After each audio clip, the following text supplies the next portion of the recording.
Once I committed to God and to obeying, something came over me. I needed to let it go. Just like I let go of drugs, I let go of alcohol. It was a battle, but I did it. It started like a path started opening up for me. And God was at the other side. He was just moving back every time I got closer. Keep on walking with me. Just keep on walking with me. And it was just like, okay, everybody in the past is just in the past. And now, as my walk continues, now I have those friends that I used to drink with, now asking about God. Because I'm leading them by example. I'm showing them once I committed to God and I committed to leaving that addiction, those people just started falling off because I wasn't doing what they're doing anymore. Welcome back, everyone, to the Audacious Faith podcast, where we believe that God wants us to have the audacity to believe that He put us on this earth not just to exist, but to make a huge difference in the world around us. And here's the great thing. We just have to be willing and faithful, and then He's the one that works through us to make that difference. That's a little bit of a twist I want to throw in there, which we haven't necessarily said before. But we've been seeing this with a lot of great guests that God has brought our way. I'm happy to be able to be doing this, not on Zoom today, but my guest today is local. So we're doing it in person. I always love those. And we're right here in El Monte, where I've been for many years. And he is a man who I really appreciate, comes highly recommended. My wife actually has worked with him and seen up close just his testimony for the way that he walks with God. I found out today, and we're going to see today, that that was not always the case in his life, as it is for many people, including many of you watching here today, or maybe you're still searching. So he actually is one of the managers at a local Chick-fil-A, does a great job there. You're going to hear today that it's much more than you would think it is as far as the godly impact. He's a family man. He also is a very dedicated servant and an elder in his church.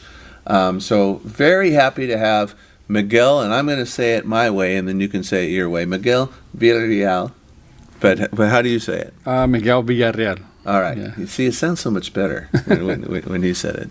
Anyways, thank you so much for joining us today on the podcast. Yeah. I want people to get to know you a little bit. I know we were talking a little bit beforehand about the fact that faith, which is hugely important to you now, was not a part of a good portion of your life. So maybe kind of catch us up here a little bit on kind of how God kind of saw you even when you didn't see Him. Okay. And how He brought you to faith. Okay, so I'm originally from Northeast LA. I'm born and raised in LA. So I'm married. I have been married for 25 years. I have 4 kids, 25, 21, 19, and 17. It's impressive that you know that very quickly like that. That's great. So I grew up in a Catholic environment with my mom, my dad. Good family. Have one sister. My grandmother always lived with us. My mom's mom passed away, I want to say 3 years ago. We're going to celebrate her 100th birthday in July. So wow. So she had a long life here. She had a long life. So she was definitely one of my spiritual. I didn't know this at the time, but she was definitely somebody that respected how I heard God. Okay. So growing up, I wasn't a great student. I always had identity issues growing up. So I barely graduated, right? So during that time, when I graduated, right after that, I got into some trouble. Into some trouble with gangs, into some trouble with they call tagger bangers, and also I got into drugs. Okay. So a good portion of my life I don't remember. I want to say I don't remember from the age of 19 to 23. It's just a real blur in my life. But during that time is where I really got disconnected from God and really got disconnected from myself, my identity. So I joined the military when I was 24 years old. After I got a rude awakening, and I went to the Army and served right there. I was an Army reservist, and I came back. We served right here off of in South El Monte, off of Santa Anita, 250th Transportation Unit. Okay. So I did that for a while. I was a truck driver and a cook. Fast forward, I lived my life with alcohol all my life. Really treated my wife in a bad way, during that time. So she's a real warrior, I feel like, really supported me and everything I could have done. She was emotionally, and I never I never did anything physically to her, but emotionally, I really went at her, you know, with my addiction. Fast forward, I would say a situation that happened with my family was I went to my mom's house drunk one time, and I got into a big argument with my sister and my mom, where they had to call the cops on me. As I was sitting outside my mom's house with the cops coming in, one of the cops looked at me, and I guess he seen something in me where he pulled me aside, and he's like, Miguel, like, why you treat your family like this? And then I'm like, I don't know, like, it's just, they're being disrespectful to me. And I'm like, he's like, yeah, but they're your parents. And I'm like, I know that. And he's like, you should go to church. You should, you know, try to go to this church. And he gave me a church in Eagle Rock area, which I didn't at the time really think nothing about it until further on in my life. So fast forward a couple of years, still dealing with alcohol and everything. My son started to play some Pop Warner football for the youth in Lincoln Heights. Okay. And during that time, that's when I met Pastor Chris Rattay. At the time, I didn't know he was a pastor. So he had a barbecue for the kids.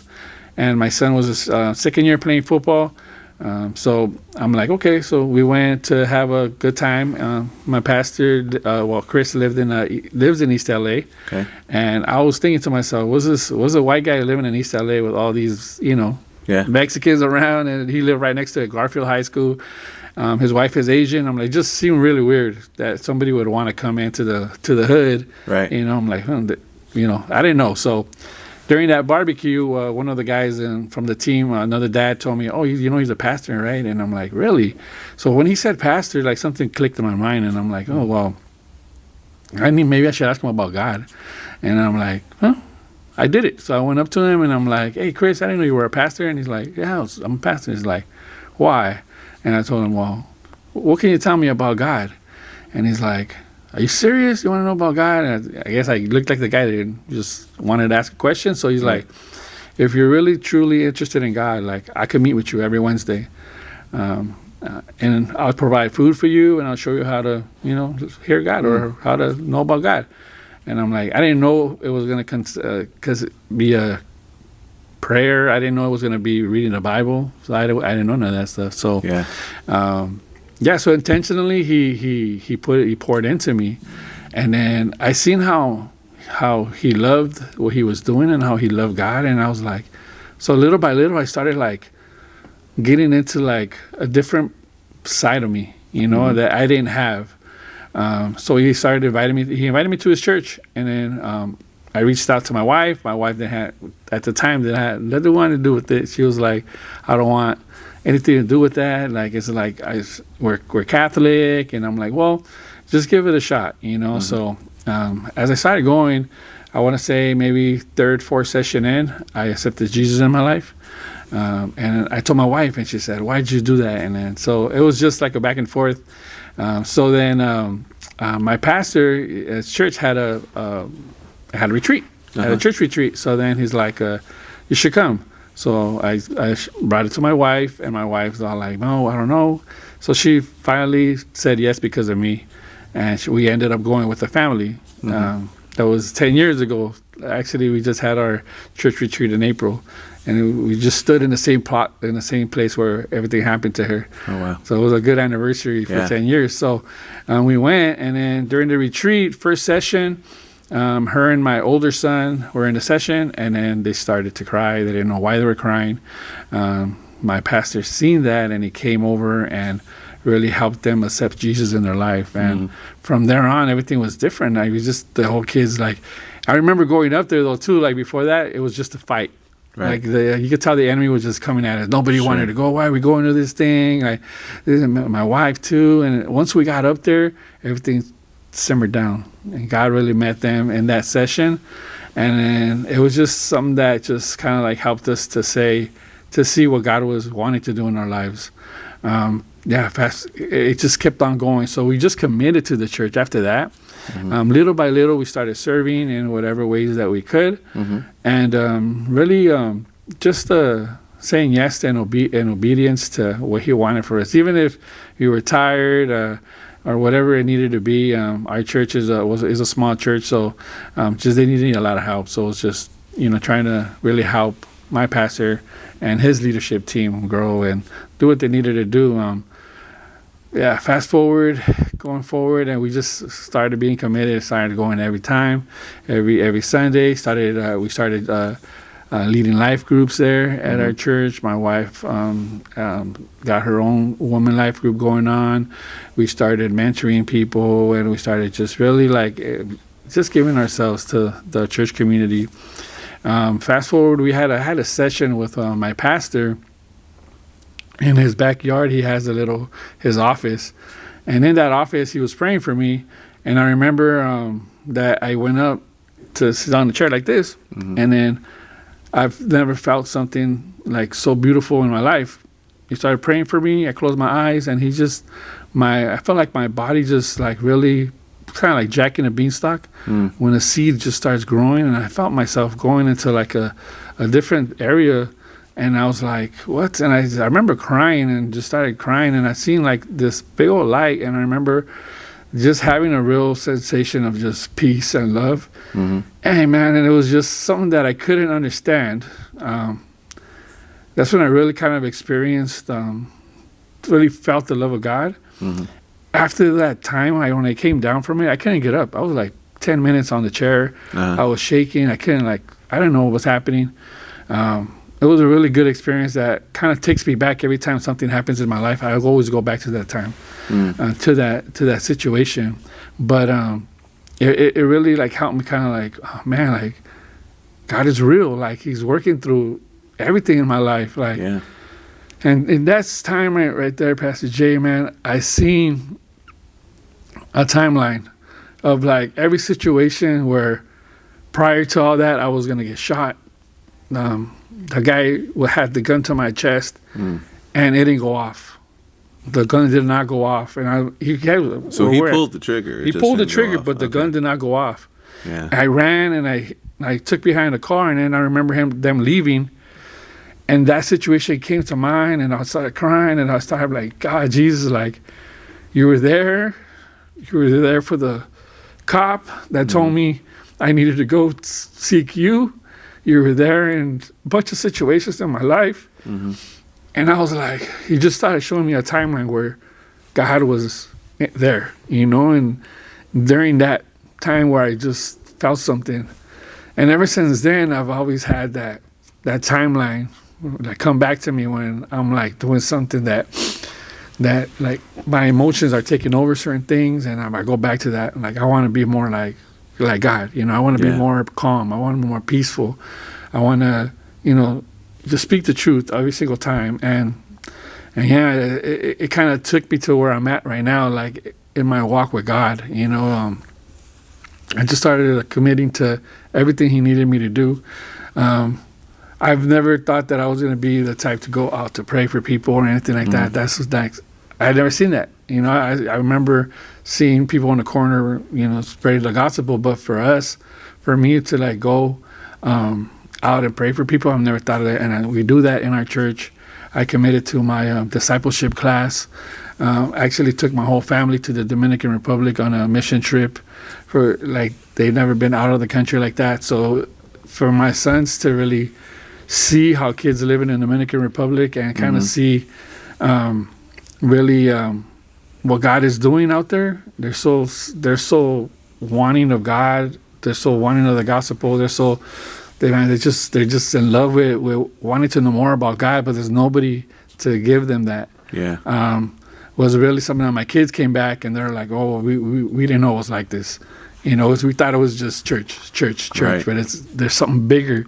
So my kids to see that, I was like really, really like, it really pumped me up. It really like lit me up about, man, just the kingdom of God and how He's just working through all of us, So Amen. Fast forward now, I'm an elder at my church, and I just became an elder last year, and it's just been a learning experience for me. And as far as like leadership wise at the church, I'm just committing to everything. I'm not perfect, but just committing to everything that He wants me to do to that. And being at Chick-fil-A it's just been a blessing.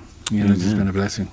You know what I'm thinking, because so much of what you did a great job, by the way, of just kind of giving us a great synopsis of a real good timeline there of how God was working. And one of the things that came to my mind was your pastor, okay? How when you first noticed him, you didn't even know he was a pastor at that point.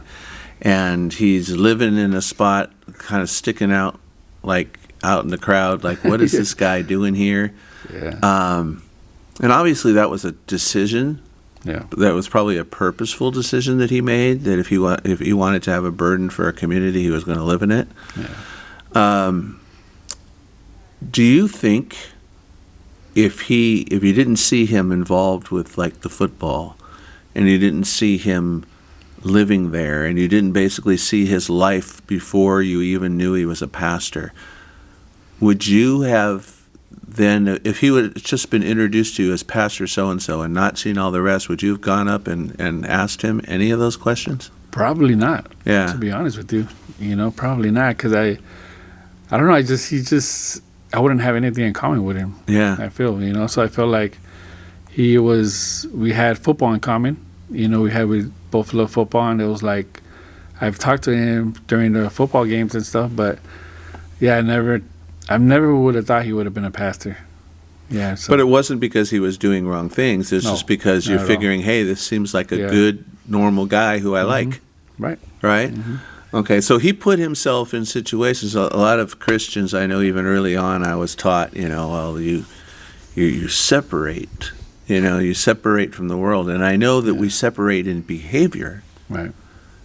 But the pattern that we see of Jesus, and then the pattern that I think you're basically saying he was doing, was he was right in the midst of where everybody was. The drinking was going on because you were there. That's what you were doing.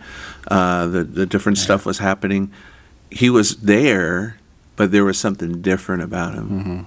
But he didn't if he had separated himself going, I'm not going, he would have never met you. Right. He would have never. So how important do you think it is knowing that and seeing the difference and how that played in your life? Like you mentioned, there's a lot of people that are needing, obviously everyone needs God. Everyone needs that relationship, but they don't know where to find it. Yeah. If the light of the world, which is all of us that know him, are always within the church walls, how is anyone going to see it, right? Right. So maybe, has that carried on to you now, your thoughts? You mentioned Chick-fil-A, different things like that.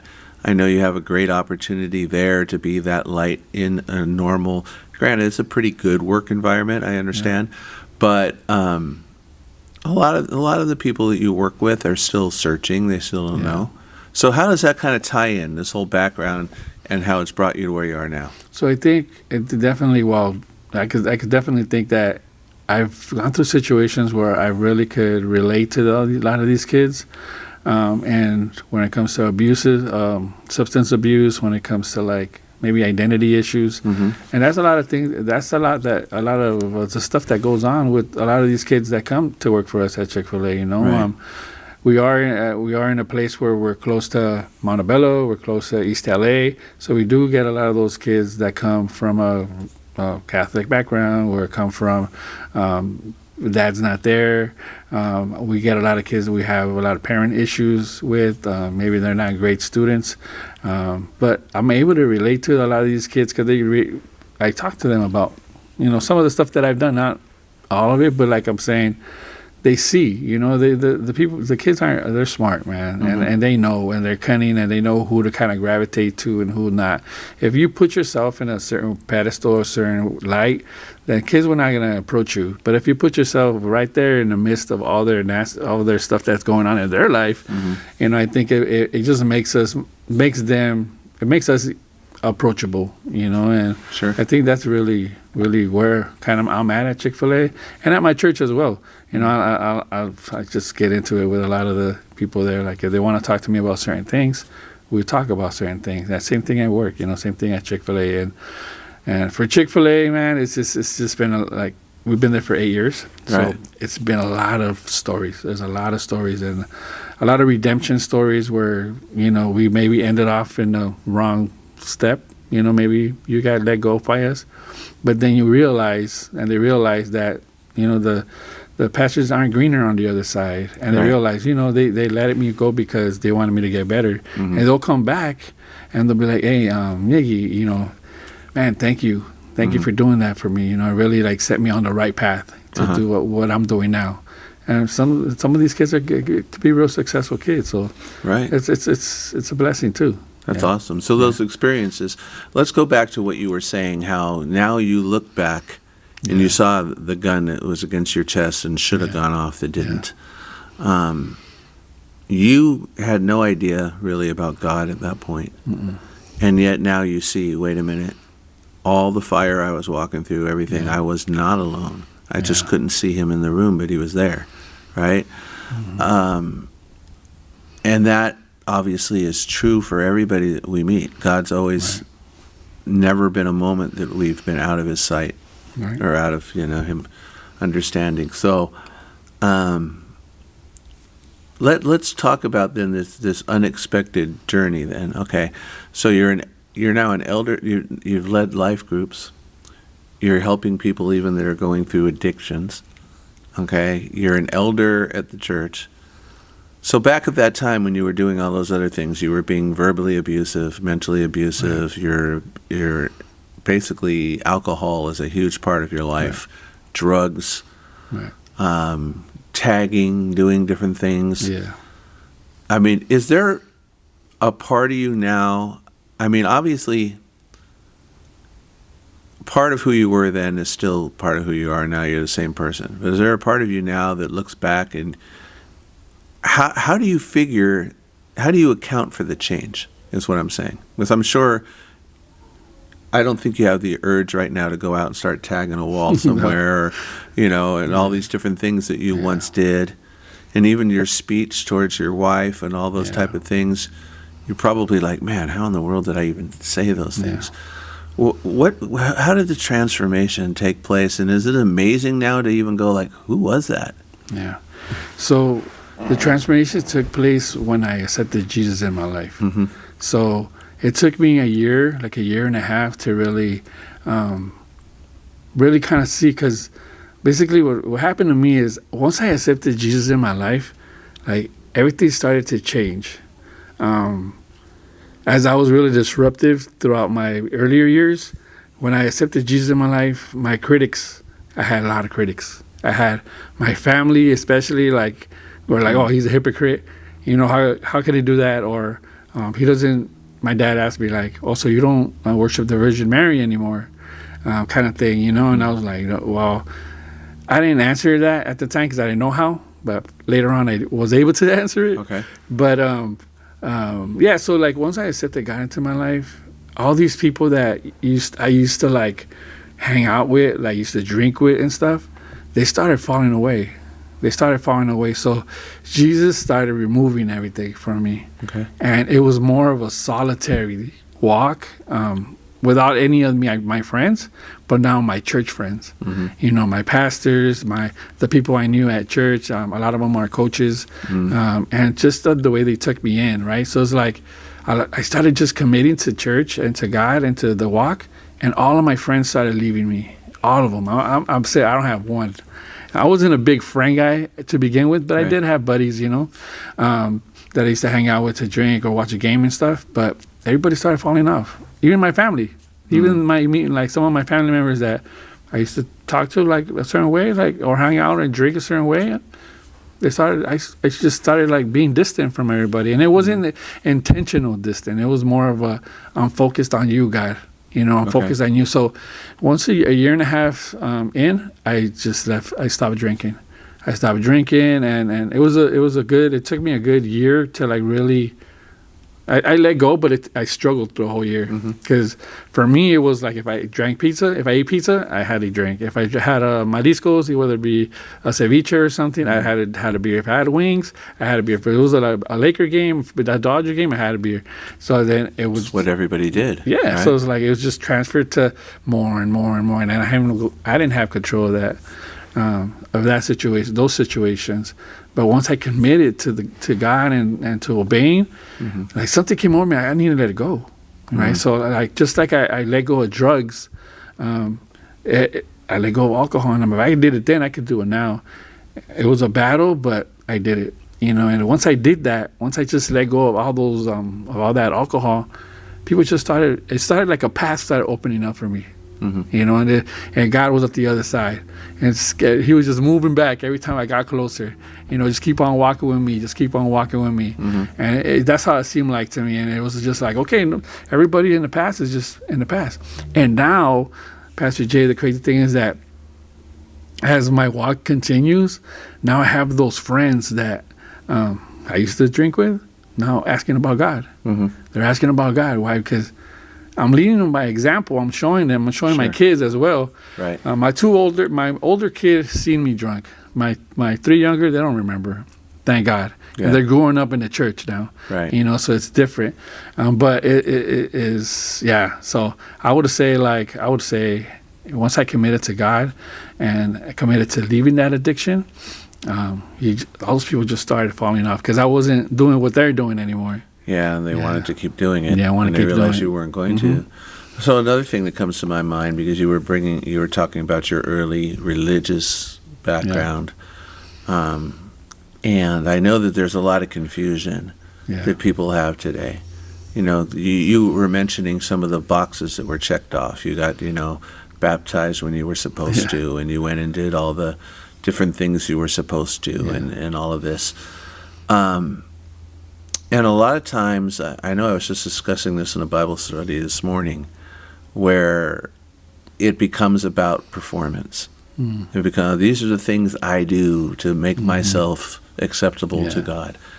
And then, of course, as you go down a path like you started to go down, we would more than likely get further and further away from God, because it's like, wait a minute, okay, I don't know that this is my resume here. Now this is what I do, and it doesn't seem to match. A lot of people they'll like, some of the people started withdrawing from you because it's like, okay, this is what we do, and now he's not doing it, so I guess we have no reason to hang out. Maybe he's got his new churchy friends now, and he doesn't need us, he's too good for us now. All these different things they may have said. Right. But does a person clean themselves up to get to God, or does they go to the God and then God starts cleaning them up? Oh no, man! The guy to go to the God. Right. We go to the God, and the God's the one He's the one that does the work. Yeah. So you mentioned this. You said you were still drinking for like a year. Yeah. Right. So it wasn't like instant. Everything changes. Oh, now I have to follow every rule that I don't think I can follow. I mean, God's the one that started working in your heart over time. Yes, sir. Right. So when you stopped, it wasn't necessarily. I'm assuming it wasn't necessarily because it was like mandatory that you stop right now and he wouldn't let you do it anymore. It was kind of more of a conviction that he put into your heart. Yes, sir. Yeah. So I guess it becomes a lot easier to follow that once it's how you feel. Right. Right? So obviously a transformation. So you're mentioning now that people that had gone away from you are now coming back to you. Right. Right. And they're asking you. So do you think at first they were like, this will pass? Yeah. This is new thing. Just wait till, he'll be back. Yeah. And now they're still doing the same thing, and they're realizing it's just not working for them. There's something that's missing, and they see something different in your life. It's been 10 years now, right? Yeah. Yeah. So 10 years starts to make believers out of unbelievers when they see a consistency. Yes, sir. So go to that, what you were talking about here, because the Bible does tell us that as we let our light shine before men, people will see it and glorify our fathers in heaven. Right. So is the combination of places you're at, church, family, retreats, Chick-fil-A, is that basically what you're trying to do? That's it, yeah. That's it, yeah. So I could tell you a quick story. I have a friend, his name's Oscar, and he's a big time gang member in my area where I grew up. Okay. Oscar's undocumented, right? So he just did some crimes, and they ended up deporting him. They locked him up, and they ended up deporting him. He came back, knowing that all that he had at risk is he had 2 kids, and he has a wife out here in LA. So he wanted to come back to his kids. he came back after being locked up and after just being ousted out there. And this guy was a he's a real like mean guy. You know, he was a guy that everybody kind of was scared of in the neighborhood and stuff. And yeah, we started a friendship right from when he was here. Wasn't a good friendship. We would drink. He's one of the guys I would drink with and do stuff with. And I was like, I see him all these years in the middle of my journey. He wanted to start coming to my church. It was just him. He's all like, "Hey, Miguel, like I need God." Like he started saying that, and I'm like, "Well, you're welcome to come to my church." So he started coming, and he came to like three services, and I was like, we would pray for him and stuff and everything, and he didn't start. He just left. He didn't say bye or anything. So I lost contact with him for a good 2 years, and he knew I worked at Chick-fil-A, so he stopped by at Chick-fil-A recently, and he's thriving. He's doing good things, you know. So now he's talking about coming back to church. You know, he's talking about bringing his family to church, and his kids are all older now, and he's living a good life. You know, he says he's not drinking anymore. And he seems different, you know, like his mindset compared to when he first started coming to my church, where he was still kind of rowdy. But yeah, he's one of the guys that I really like care about. He's a good friend, and I really wish that he would really commit, you know. So, you know, God has his timing on everybody, you know. So definitely for him, it's just keeping them accountable and stuff. And I just talked to him this morning, and I invited him again, but. Yeah, you just keep on inviting. That's it, you know, and trying to work with them, you know. But yeah, he's a good guy. Keep planting those seeds, right? That's it. Yeah. So the officer, I don't suppose you know who that officer is. I do not, but he's always in my mind. Yeah. Yeah, because in that situation, it was like when he pulled me out. I honestly didn't. I didn't have high regards to police officers growing up where I'm at. Right. And it is kind of crazy because my older son is a police officer now, and I have my second son. He's in a sheriff academy. He just started the sheriff's academy today. So nice. Now they're officers, but it's just crazy how God does crazy sense of humor. Yeah, crazy sense of humor. Yeah. So I don't like I would want to like ask my wife. Told my wife I would want to go back and see and try to find that officer, and just say thank you. You know, because. His words are kind of like what prone me to like saying like, okay, like my pastor's that's Pastor Chris. Like, let me go ask. You know, it always kept in my mind. I wonder why. Accumulated and compounded, right? Yeah. So God's showing his irony and his sense of humor. He takes a white guy living in East LA, you know, that's drawing your attention. Like, what is this oddball doing here, right? And then police, who basically you don't want anything to do with and have a lot of respect for. And then this guy, for some reason, instead of seeing you as just another punk, you know, takes a look and sees something. God prompts him to just figuring you're going to blow him off, but still obeyed the call of God to take you aside for a second and just ask you some honest questions.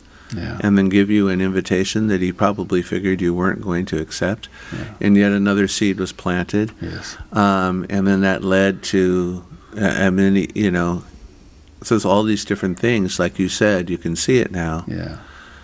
And then, so how did you end up at a Chick-fil-A? I mean, you said you hadn't. I think we talked earlier. You hadn't even ever eaten there. Yeah. So I was at a bad spot. I was a truck driver. I was a truck driver taking produce I used to drop off to Subways, to Pizza Huts, and all that.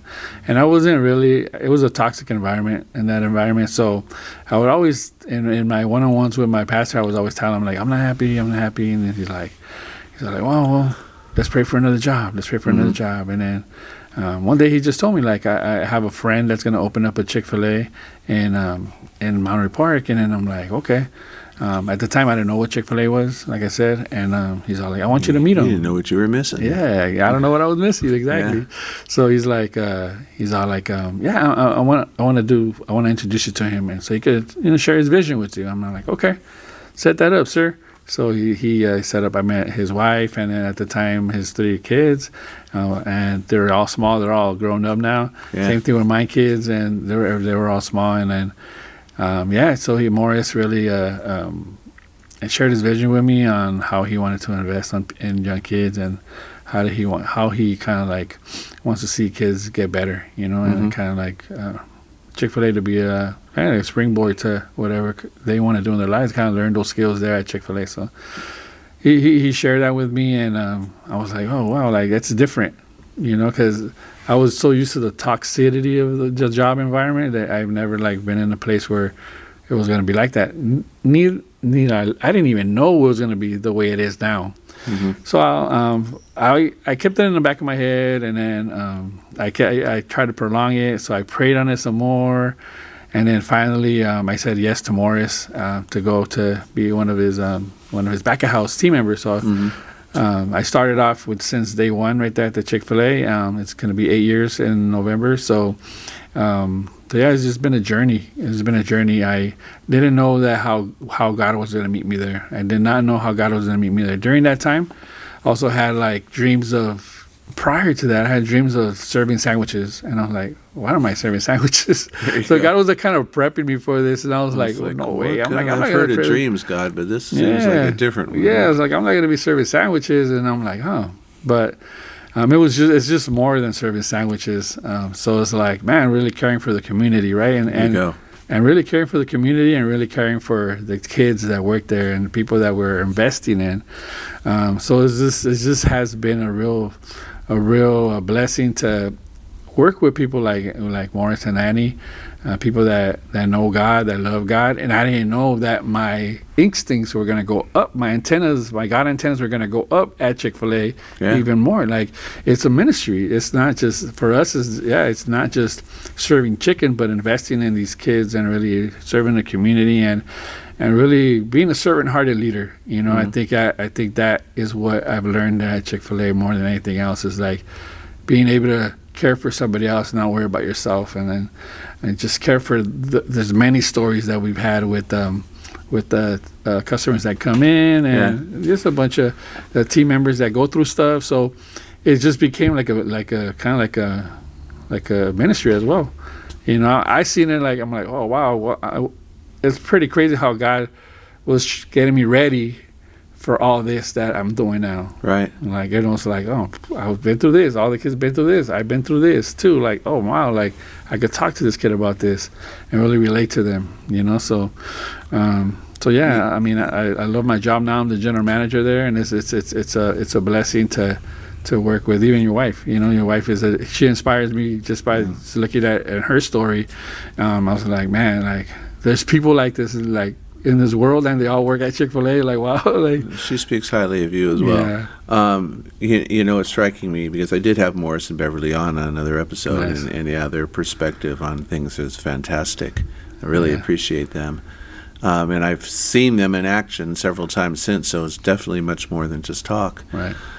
But I think it strikes me funny. I never thought of this before until now when we were talking. So how, like, Peter, he's like fishing. Well, he wasn't catching anything, but he was out there, right? And then Jesus has him see this big old thing of fish, and catches this whole vision of what it can be. And then, of course, he's overwhelmed by this. And Jesus says, well, from now on, it's not about fish. From now on, you're going to be catching men, right? And so you're seeing this vision of this dream of serving sandwiches, but what you really didn't realize is you were going to be serving people. Wow. Right? Yeah. It's a little bit different, right? It's, the sandwich is just... Yeah, you're right. It's just the vehicle, right? But so that's pretty awesome. So let's tie into that vision a little bit, because a lot of people would hear of something like Chick-fil-A or like what you do, right? And they're like, oh, it's just business. Yeah. It's about making money. It's about getting customers into the building. Right. But I happen to know, I don't know if all Chick-fil-A's are like this, but I happen to know, and I've witnessed it myself, not just what Val's told me, but I've witnessed it, that there is really that type of family type of atmosphere, concern for people that work there, concern for repeat customers that come in. For example, I know that statistics show that more and more Chick-fil-A customers go through the drive-through. Yeah. And yet still your dining room has a lot of people in it. You know, more than some. I will confess, I do end up in other Chick-fil-A's sometimes because they're closer to me and I'm not over there. It's okay. But your dining room tends to be busier. I know there's people that Val tells me about that come back regularly. You know them by name. What's going on with that? It's a strategy. Yeah. It's a strategy that Annie and Morris really created, right? So having a more older person there, I think really like Val's. You got Gloria's. We got Andy. He's a legend.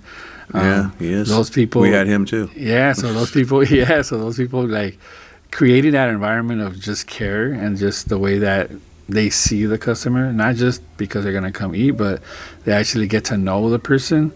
I know for a fact that Andy writes down every single name that he understands, that he knows, or that he meets, or the person he meets, and then he intentionally uses their name. Crazy, isn't it? This past 2 weeks, we go through. We have our directors meeting, right? We have a director meeting where we read all the comments that customers put on there, and there's always Val on there. Oh, Val, she just made my kid's day. She brought him an ice cream. Or there's Gloria always in the comments. There's Andy. So it's like, I think that strategy that Andy and Morris came up with was super bright. Not just that, but praying for these people to come, because we prior to that we were praying for like, give us some good dining hosts, and the way that God, because Val doesn't need to be there, Andy doesn't need to be there, Gloria, like, but God still brought them to us, and God's like working through them to make these people feel good and these customers feel good, and it's like our OSAT scores are a lot. OSAT is basically overall satisfaction scores, where customers get a survey and they could answer it, whether it be how they felt the service went, and that's where they write their comments. So the majority of them are raving for our host, you know, or the people that are taking care of people, and that's what it's meant to be, you know. And a lot of Chick-fil-A maybe don't have that vision yet, you know, but we definitely prayed for it before they even got to us. Before all of those guys got to us, we were praying for like something to spark that section. So it's definitely different because when I first went in there and I saw it, for instance, when I first met Andy. Yeah. Okay, and that's why we wanted to have him on the show. And then I was shocked to find out he was an introvert. I'm thinking, no way. You talk to everybody, you know, but he's naturally an introvert. Yeah. And who wanted to basically find jobs that would isolate himself so he didn't have to deal with people. And now he goes into Chick-fil-A because he looks forward to it even when he's off. Crazy. And when I first saw him and I first saw others, it was so different than what I was used to that even at first I was like, why do you keep going to the table? You can bug people. Yeah. You know, it's like people aren't here to talk to you. They're just here to eat. Just bring them what they need, right? Yeah. That's what I was used to because that's where it is. That's how it is almost every place you go. Right. Right? And so it took me a little bit to get used to it, but then I thought, you know, this is actually really nice, you know, and all that. And then it was a few weeks back, I was watching this because Val, something with her car, somebody else needed the car. So I had to drop her off. I figured, okay, you guys got Wi-Fi. Yeah. So I'm just going to get a meal. I'm just going to, there's a table here. I'm just going to hang out here all night, and I'll just work until she's done. And so I was watching. She was working, Andy was working. They were both working that night. And All-star team. Yeah, I was watching this. When they first go to the table, after they've dropped, and they come back, and they go, do you need anything else? And the person's almost like, wait, you know. Yeah. And it's kind of like, are you for real? That you're really asking? I mean, at first, and then by the second time, after they bring them stuff and everything, I see people start to open up.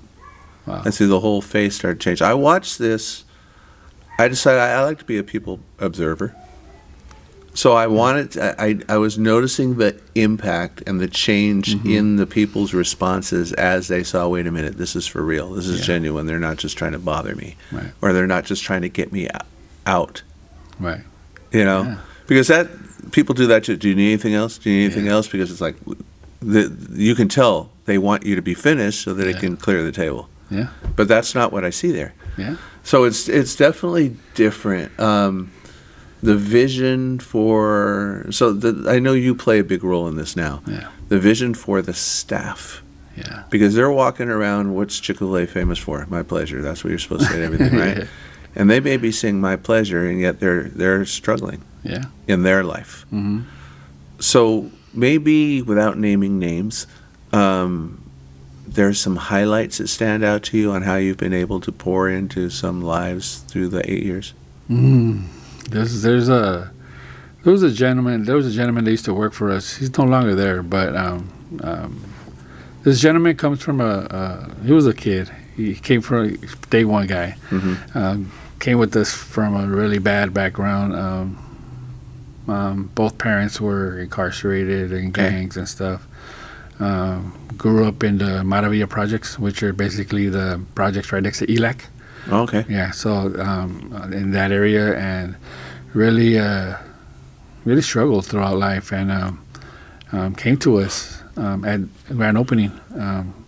During that time, we didn't know what was going on with him, but I was able to connect with him pretty well, because I remember he would tell me that he started telling me a story, and then he really started telling me how police officer, how he really respected police officers because they were the only ones that would give them gifts at Christmas. Like, he would come to the projects and give them gifts and stuff, and he never got into any of the gang violence stuff, but he is a really smart guy. So he started growing with us there at Chick-fil-A, and he became a lead. A lead is basically a supervisor, and he was a kitchen guy. Okay. And he really grew into like really smart guy. Just never really had the opportunity. Never really had a father figure. Never really had a mother figure. So he lived with his brothers. So it was he had a rough beginning, but really invested in him, and really mentored him. And we even tried to take him to church a couple of times, and he was resistant. Never came, but he always respected us telling him that about Jesus and God, and he never took it the wrong way. He grew into management with us, and he became a manager, and he thrived through a little bit, but at the same time still dealing with all that stuff outside of Chick-fil-A. Sure. Knowing how our culture is, you would think like we're trying to mold him into somebody that we're trying to save him, basically, right? And we couldn't, we couldn't save him. But at the end, I feel like he got the picture. He stayed with us. I want to say 6 years, and he ended up partying, leaving, and going into a career field that he loves now. He's an electrician. I still keep in touch with him here and there, and really. I feel like he's one of my kids. Yeah. So he's somebody that I really miss, here and there, because it's like he was a good guy, and he was a good kid, and he's doing great things now. He moved out of that area into a better area over here in the Whittier area now. So he's making the money he wants to make, being an electrician, and he's one of the stories that I have. I have another one. This guy, man, he grew up in Monterey Park. He went to Sure High School, was in a track team, came to us at a very young age. I want to say 18, one of our first youngest leaders. Didn't know what to do with his life. Really had a hard time with his parents. His mom was really supportive, but his dad was would take his money and didn't have a real background, real support system when it came to his dad. So he ended up staying with us for a long time, and he just recently, we were saying like a couple months back, he decided to go to the Navy, and he ended up going to the Navy. He ended up during that time we were like guiding him. He consulted with me. He's like, should I go to the Navy? I'm like, what do you want to do, brother? Like, if this is what could happen, and this what could happen. There's two scenarios, right? So you could get hurt and get discharged, or you could really thrive and really make it a career. So when he graduated from basic training, he called me, and then he left me a letter before he left, and he's like, "You're like my second dad," and I was like, I got me teary eyed. I was like, just how much he cared for us, and we really love this kid, and now he's going to graduate from being a medic. He's a medic in the Navy. And he's just going to graduate on Monday. He just texted me, and he'll be back next week, like on Tuesday. So he's all like, Miguel, we need to catch up. So he's going to come down to Chick-fil-A, have lunch with Morris and I, and he's another success story with us, like that. Really, that we really invested a lot of time in him, and helping him get leadership skills up. He didn't know how to sweep. He didn't know how to mop. He probably never did it at home. So it's like, a lot of these kids don't know how to do the basic things. Right. And that's what we try to do there at Chick-fil-A. We try to like set them up for success, set them up for the easy stuff, we always say we want to make better husbands. Better husbands how? You got to clean. You got to make sure you clean everything. Edit that part out. No, I'm just kidding. I'm just playing. Yeah. No, you're absolutely right. So I see it very similar to an opportunity I had in coaching for many years. It's like, okay, you're not going to keep the players for more than, say, 4 years, in some cases even less. But you're thankful. You feel that God brings who he brings to you for the season that he does. And you're supposed to. It's a privilege to have that impact and have that part of their lives and the part that they have in your life as well. Yeah. And then a lot of those relationships continue. It sounds like we're looking at exactly the same type of thing. Do you ever think, I don't know if you think this, when you see somebody, is being interviewed, have you been involved in some of these interviews? I'm assuming. Never. Oh, you're never in the interview. Oh, okay. So you just kind of see them after they. Oh, the interview process? Yeah, the interview. Oh, yeah. We just had one on Wednesday. Okay. So I'm able to. So Annie has a great system. So basically, what she does is she calls the kids in. She goes through the resumes. She calls the kids in, and we grade them on parents. We grade them on if they're on time. Okay. We grade them if they come if they're smiling. We grade them if they have eye contact. If they're friendly. If their communication is good, if they have leadership skills. So all that we grade from 1 to 5. 1 being the worst, 5 being a great guy, a great response. And then she goes through a bunch of scenarios. So she basically has them interview themselves and find out about themselves, and then she has each one introduce themselves. So basically, I'll introduce you, and then you introduce me, and kind of see if they're listening or not. And then after that, she'll do like why are you a good candidate to work at Chick-fil-A, and basically, and why do you want to work at Chick-fil-A? So then sounds like you guys are training some future podcast hosts there. I wasn't aware of that. That's a great process. I'm wondering. So as you see these people come in, I don't know if it's a conscious thing, but I'm sure there's got to be a thought at times, considering the way you view these people. God, which ones? Yes, we do that. Is it that one? Yes. Is it this one? Which ones are supposed to be here? That's the key. That's the first thing we do. So like right after everything, what we do is we go and we basically see, okay, how did this person if we have a 50-50 on it, we'll pray on it. Okay, let's come back tomorrow and find out, okay, what did God tell you? So Annie and I do that. We do that for, for whoever we're. It's just sometimes you get studs. Sometimes you just get that one student that's just like really good, and okay, let's pass them on. But the ones that are like on the borderline, we'll pray on it. And a lot of those situations, a lot of those are really our leaders. The ones that we're praying upon, and we're like, okay, oh man, like. No, so that really worked out. So I'm sure there's been some studs that ended up being duds, and there's some people that you thought, So has there been some where it's like, you know what? If we would just look at it from a rational standpoint, but there's just something about them. They didn't necessarily pass this with flying colors. They weren't necessarily the best, but just, I don't know, something God's just saying, give them a chance. Yeah, we had, I'm not going to name that person's name, but this person is really introverted. They're really, really negative about their image, their identity. And I just felt like when Annie told me about it, I know this kid. So like when Annie told me about it, I'm like, yeah, you're right. Because this kid goes to my church. And I'm like, yeah, you're right. And he's like, I feel like, I just want to make sure she's okay with it. So she's like, let me pray on it. I just feel like God is really saying that, he needs just Chick-fil-A. He needs to be here. So I'm like, wow. I'm like, okay. So she went and she prayed, and then all of a sudden I see him being hired, and I'm like, oh, wow, like really cool. So now he's really thriving. He's doing a great job. And he might not be like a real talker. He's in the kitchen. But it's helped him to see himself in a different light. 2 weeks ago, I seen his dad at church, and I brought them both over, and I told them, like, hey, man, I just want to let you know that your son's doing a great job. Like, he's doing a great job, because his dad was really worried about him. Like, your son is doing a great job. Man, he has great work ethic. He's on time.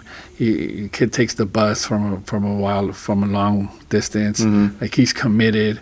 So he's all like, oh, Miguel, I really needed to hear that. Yeah. Like, I really needed to hear that, because, I'm like, yeah, man. And he was there. The guy was there. I was going to say his name, but he was there, and he was like, just looking at me like, he didn't know I was going to do that. Right. But, he is thinking, oh man, I'm in trouble now. Yeah, so he's doing a great job, man.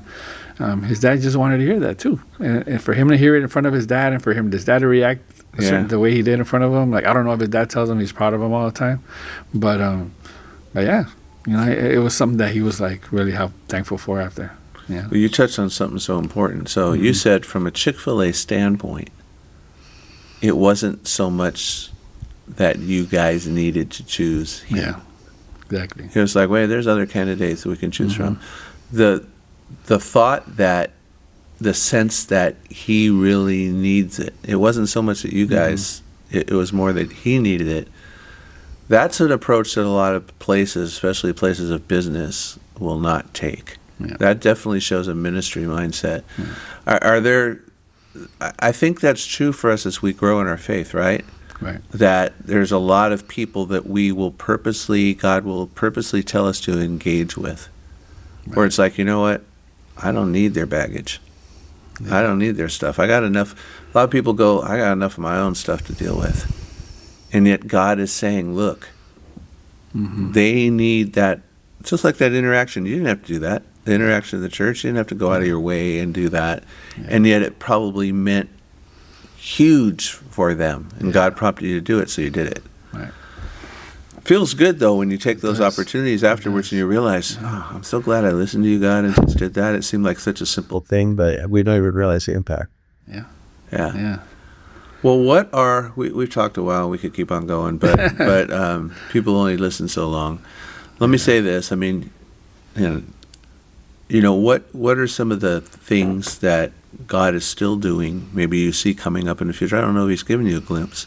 Yeah. What's the plan? I mean, I realize God laughs at our plans because he knows what they really are, but are there things that he's really been impressing on your heart that you're excited about, or anything? I was just talking to my pastor about this morning, but I was like, really, I didn't know that God had me on the path to be like really help the youth, right? Really help young adults. So, I mean, maybe in the future, I'd really want to continue with Chick-fil-A, but help young adults get to like a good place with God, really guide them towards the their true identity, right? So something with the youth, something with young adults is something that's always going to play, has a good place in my heart, because I used to be a football coach, so it's like really like the younger kids and the young adults, like, man, that really has a good place. I don't know, maybe God has something for me later on when it comes to, maybe ministering a young adults group or something at my church or something. But yeah, I don't know yet. And so often, I think people are thinking, well, the young people are influenced by the young. I mean, we're getting in our 50s. I'm going to be in my 60s soon, so we're getting close. I'm teetering. I got the 59 going right now and holding on tightly. But there's that impression, I think, that we can even fool ourselves going, well, I can't relate to that age group anymore. But honestly, that's not true, is it? Yeah. I think sometimes they're looking for somebody who's gone through it. I would think part of your message, based on your testimony today, is I know that God can change your life, and the reason I know it is because He's changed mine. Right. And that's powerful. That's really powerful. And it explains why God allows us to go through things and experience the things we do, because it now makes us qualified to be able to know the difference that He is and relate. So I'm excited for you. Thank you, to sir. look forward and see some of that. Any parting word that maybe you have? There's somebody out there either watching this when we first air it, or maybe it's even a year from now, I don't know. God knows, just like He knew the particular officer that was going to talk to you that day. He knew the particular gun and how the guy probably took that gun afterwards and fired it, and it probably fired just fine. What is God maybe prompting on your heart for somebody that's out there that's still searching, still hasn't found what you've found yet? And maybe there's been that invitation, or somebody said, you should go to church. And they're like, or maybe they haven't heard that yet, but now they need to hear it from you. I don't know. Maybe you can speak right to the camera, imagine who it might be, and what is God putting in your heart? All right, man. So I don't know who this, who this might relate to, but I feel like whatever is happening behind closed doors, whatever is happening when you think that nobody's looking, I feel like you got to understand that God is seeing. God is looking at everything, and He knows what you're doing. He knows what you're going through, and He sympathizes with you, and He loves you regardless of whatever situation. It will pass. It will pass. The sun will come out, and there will be joy in the morning, and God will lift you up, and will pull you out of the dirt and the mud and dust you off and set you on a new life. So just be encouraged, and just know that there's always eyes on us in every single situation. Thank you. Yeah. Amen. So if you're out there and you're hearing that right now, we just want to tell you, that's why we do these podcast episodes, because we don't know who it's going to find. But if it's finding you right now, there's a reason. There's a reason why you're hearing this, and it's part of God's invitation to you. There's a peace that passes all understanding that He wants you to be able to have, and it only comes through Him. So, Miguel, if someone has been impressed or just touched by something that you said today and just wanted to reach out to you, either to tell you or to ask you a question, how could they get in touch with you? You could email me, Miguel Villarreal 903@yahoo.com. That's my email, so feel free to reach out. Whatever you touched it for my story, I'm able to share. And so that's spell that out for them. It's Miguel VILLARREAL 903@yahoo.com. Glad you said that. I would have put just one R in there. So it's a good thing that you put that out. Thank you. So please reach out to him. Maybe you were just encouraged. I know that he would be greatly encouraged just by hearing that. We never know who watches these and who doesn't. Make sure you subscribe to this podcast on whatever platform you're on. And you've heard it, but who else needs to hear it? Share it with someone else and tell them to listen to it as well. And if you are in the Monterey Park area, we encourage you to go into the Chick-fil-A. It's right there next to the Costco and the In-N-Out and all the different places in there. It's a busy place, but you'll find Miguel there a lot. You'll find Morris. You'll find Andy, my wife Val. You'll find all these people are there on a regular basis. Mention that you heard about them on the podcast. They'd be thrilled, and they'll bring you some great service. And it is, by the way, it's the best Chick-fil-A I've been to, and I say that without bias. So we look forward to seeing you the next time on the Audacious Faith podcast. Until then, you be blessed. Take care.